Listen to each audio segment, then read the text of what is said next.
This planet is our mother. She is the womb in which our species gestated. All of our stories begin and end with her. And she is not only our mother, but the mother of all life, all animals, all plants, and all the little stuff in between. Through her, we are all related. Yet, in our ignorance, we repay her care with destruction. Our choices affect not only ourselves, but also the well-being of all our non-human sisters and brothers, present and future. They deserve better. We deserve better, and so does she. Can psychedelics help us find a way out of our ignorance and into right relation with our mother? Help us to reclaim our role as caregivers of this earth? Marissa Feinberg is the founder of Psychedelics for Climate Action, an organization dedicated to the expansion of consciousness in service of environmental activism. She is also the founder of communications consultancy Triple Bottom Y and head of PR at the Nushama Ketamine Clinic. Here today to tell us how psychedelics can inspire climate action, please welcome Marissa Feinberg.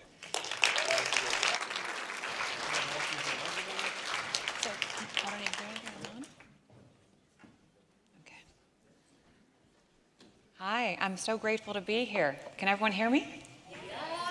Okay, great. So my name is Marissa Feinberg, and I'm founder of Psychedelics for Climate Action. Before we get into it, I'll tell you a little bit about myself.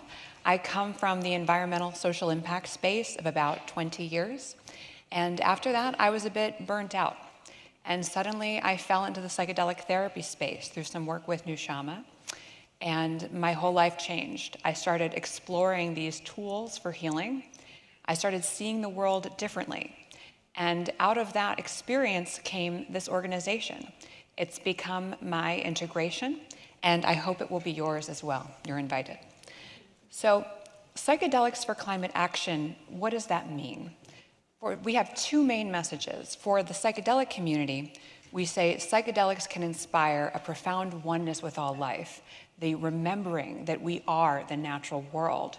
Join a community, a network, on a mission to transform this awareness into meaningful climate action. There we go, whoops. So, for the climate community, we say with countless climate solutions available, why are we in this crisis? Psychedelics get to the root of things. So if we get to the root of the climate problem, the root of the problem is us. It's participation. So we believe that a consciousness shift is in order. So I like to think about a consciousness shift in terms of reconnection to self, to nature, to feeling our power and agency when a climate problem can seem so daunting. To be able to reimagine and co-create a new world, psychedelics are certainly invoking of the imagination, and to maintain calm in a state of eco-anxiety. There was just some extraordinary fires in LA, and it's just really sad the potential to see what could happen. Psychedelics can also inspire compassionate culture, collective stewardship. And so when I think of consciousness shifting in this context, I like to think of the work of Stanislav Grof, the big C and the little c. Little c consciousness, the decisions we make every day, laddering up to the big C, the collective consciousness, all of us. So our change strategy is convening and bridging the climate community and the psychedelic ecosystem. So how do we get the climate community to be more outside the box or creative? And how do we get the psychedelic ecosystem more engaged in climate? So we started hosting events in April of 2023 in Earth Month of New York. And personally, I was on a mission to bring together my favorite people, right? The people that I'd known for years in New York City who were working in climate, the people that I had known for 3 or 4 years in New York in the psychedelic space, thinking if we bring together the most creative, compassionate, outside the box thinking people, what can we do together to get us out of the mess that we're in? So we've done a nice job spreading the word. So we're really grateful that people have taken an interest in our work.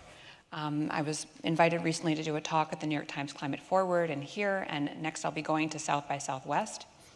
And our theory of change really is about some things that we've done in year one: embodiment, feeling your power and agency, right? Having presence, meditation, yoga. We did a climate consciousness meditation at our launch. Education and content, bringing people together to create this dialogue, building the mycelial network. In year two, this coming year, we did do a few events in 2023. Our hard launch was in 2024, and now we're kicking things off this year, year two. We'd love to do more climate action and integration, conversation and discourse, and multi-level participation. So what does this mean? We're running out of time. We all know this, right? Traditional climate action has only gotten us this far. So it's time to think about psychedelic climate action. So work that's really outside the box. Small, high-leverage actions for big change. Work that addresses the root of a problem the way that psychedelics can address the root of trauma. Work that regenerates the natural world, shifts consciousness, or changes systems. Or work that's inspired by psychedelic thinking. So here's one example. Very timely, right? We are in the Arctic, and as much as Iceland is a global leader in environmentalism, from its practices, its policies, to the geothermal pool that we were swimming in, and the glacier that I'm drinking from my faucet, it's really amazing to be here. Unfortunately, the Arctic is warming 3 to 4 times faster than the global average. So in terms of a small, high-leverage action for big change, I'm just low-hanging fruit. I'm citing the work of my father, who is in climate physics. He just released a new paper talking about the potential of solar geoengineering. Essentially, a lot of the warming that's happening is due to so much greenhouse gas in the air when the water evaporates due to high heat. So if you did something in a climate emergency, like put reflective ice-like structures to reduce ocean warming, every degree matters, every fraction of a degree. So that's one other outside-the-box, small, high-leverage action for big change that could be possible. These are our advisors, grateful to have the support of people in this room, like Simeon, and I'm just so grateful to be here. And before this, I was running a co-working space. I co-founded a co-working space in New York called Green Spaces, and it was acquired and became part of the Global Impact Hub Network.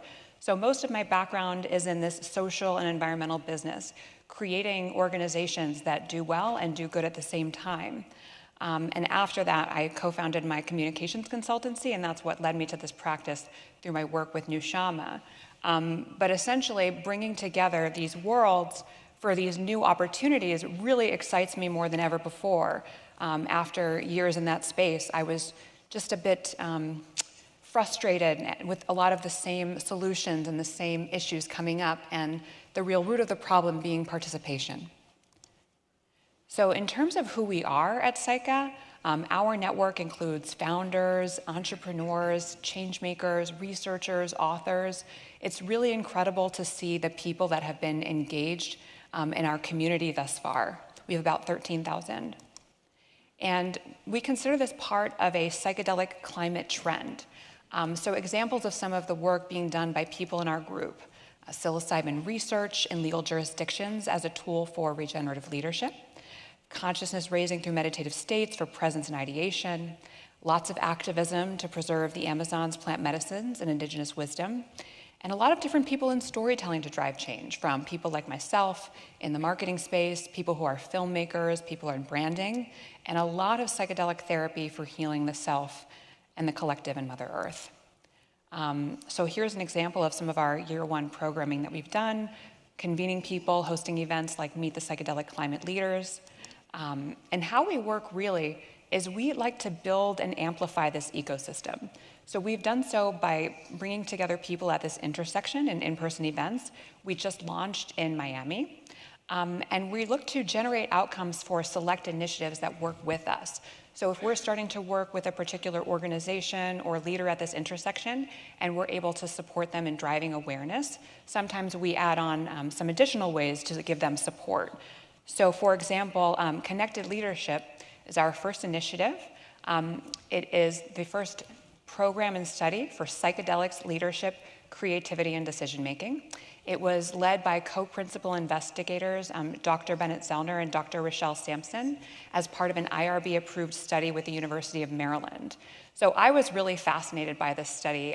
Bennett took some business leaders as part of a pilot to the Netherlands and talked about regenerative business models, and they all looked up at him and said, "I don't get it." And then 2 psilocybin dosings later, they said, "It all makes sense." And one of them went on to start a mental health company, and therefore this project was born. So we were just so fascinated with this work that we kept having him speak, and then he became a Spotlight member and also contracted us separately to help him recruit for his program and study. So we're looking for more initiatives like this to support and get behind as part of the work that we do that's mission aligned. These are examples of some of our other experiences that we've done. Most notably, we hosted Psychedelic Climate Week in New York City.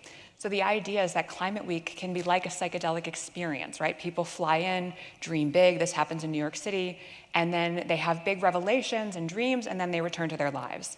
So how do you prepare for that? How do you integrate that?